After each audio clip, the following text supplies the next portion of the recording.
this is my review of Solar Opposites.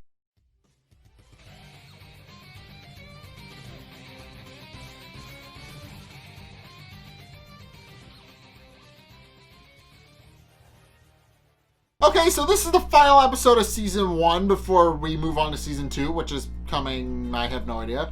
But this episode is kind of a weird one to end off the season. So, there's a lot of interesting things that just kind of happen in this episode, and it's a little weird, but I like it. So Korvo interrupts Terry during his workout session. He's mainly watching Hulu, pushing the little handles on one of those, those little pumping bikes things. Yeah, he's just pushing one of the handles while watching Hulu. That's all he's doing. That's what he's doing for his workout. But in any case, Korvo interrupts him to tell him that the pupa is now inexplicably orange.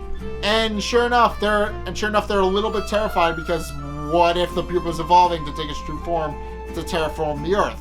And they realize that's kind of a big deal. And since Terry is kind of bad at the whole, pupa expert thing, he hasn't really done it all that much. He hasn't really done it at all since the series started.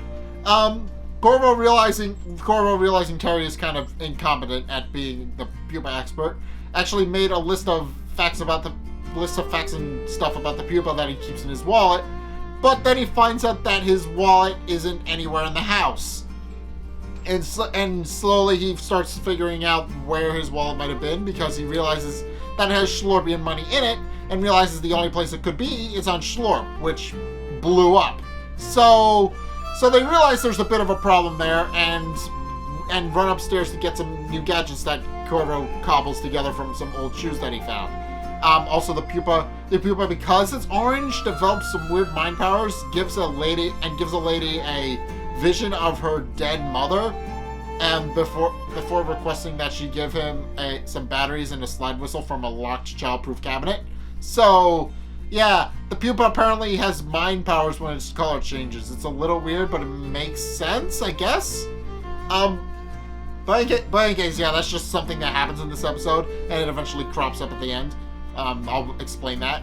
So, in any case, Terry and Korvo use a special pair of shoes that Korvo modified to use time travel. Not specifically time travel-ish. It works on the principle of time travel. You use it and you can go back in time. However, the way it works is that you can only go back in time to places you previously visited. So, for example, if you were previously standing on Shlorp, that's where you would go if you went back in time. So it's both time-based as well as location-based.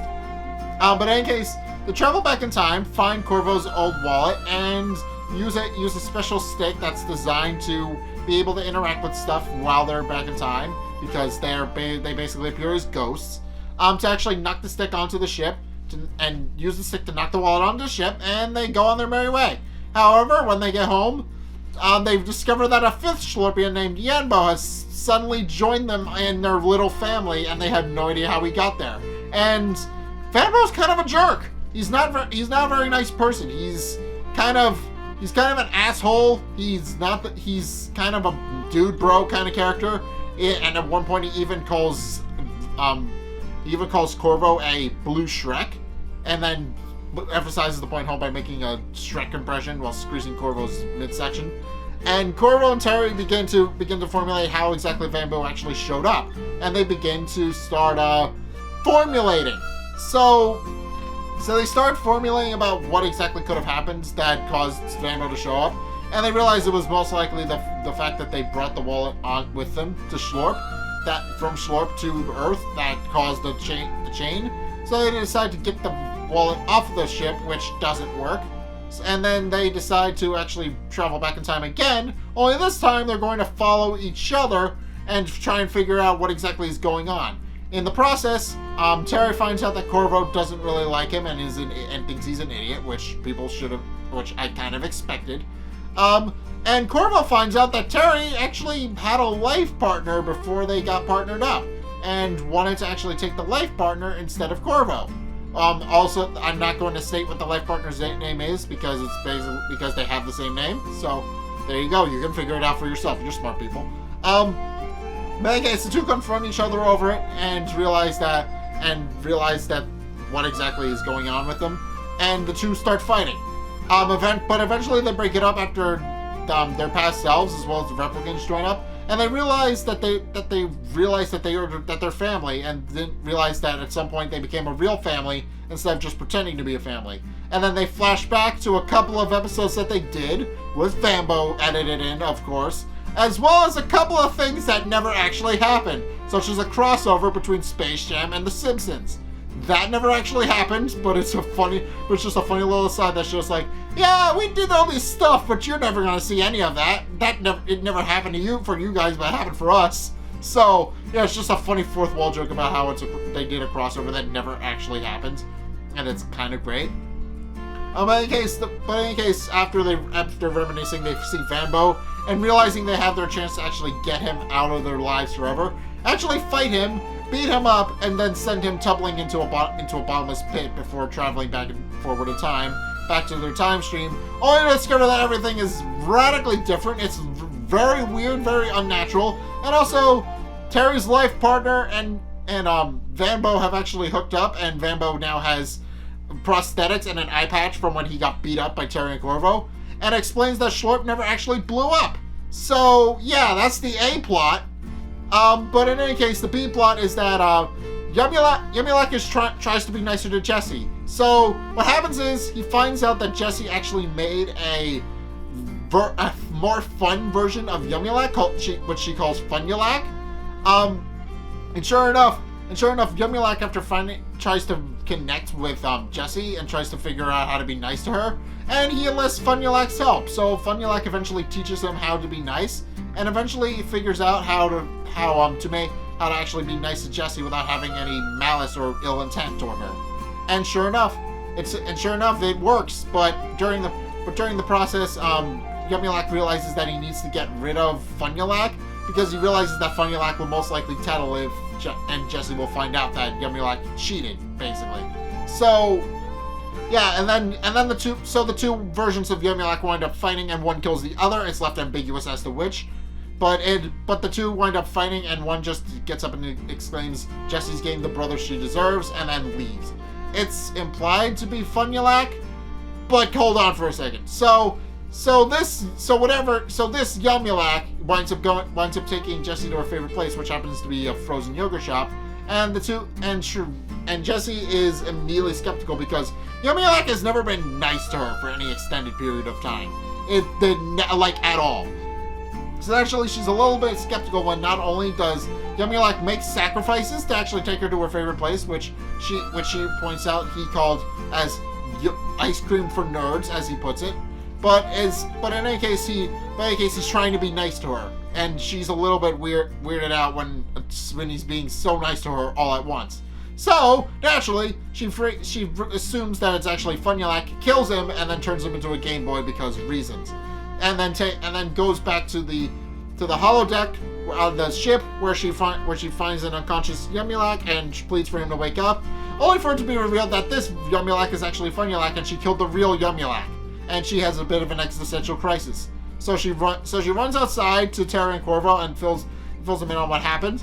At the midst of their whole, time travel shenanigans stuff, and explains that she accidentally killed Yumyulack and turned him into a Game Boy cartridge. As you do.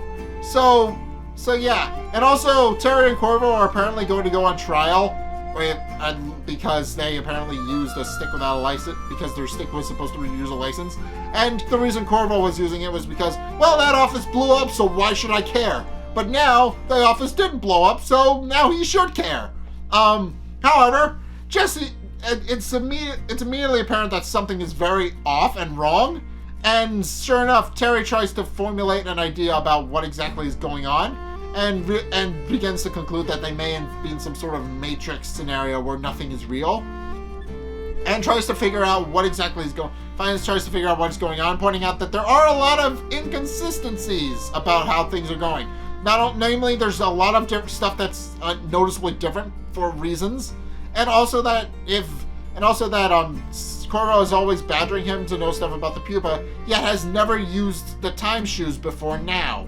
So yeah, Terry quickly picks up on the fact that that's something a little bit off, It is a bit of an inconsistency, but yeah, that's kind of the joke. The show's very self-aware, like it's Big Brother Rick and Morty, so obviously they're going to call attention to a big plot hole in the show that hasn't come up before now.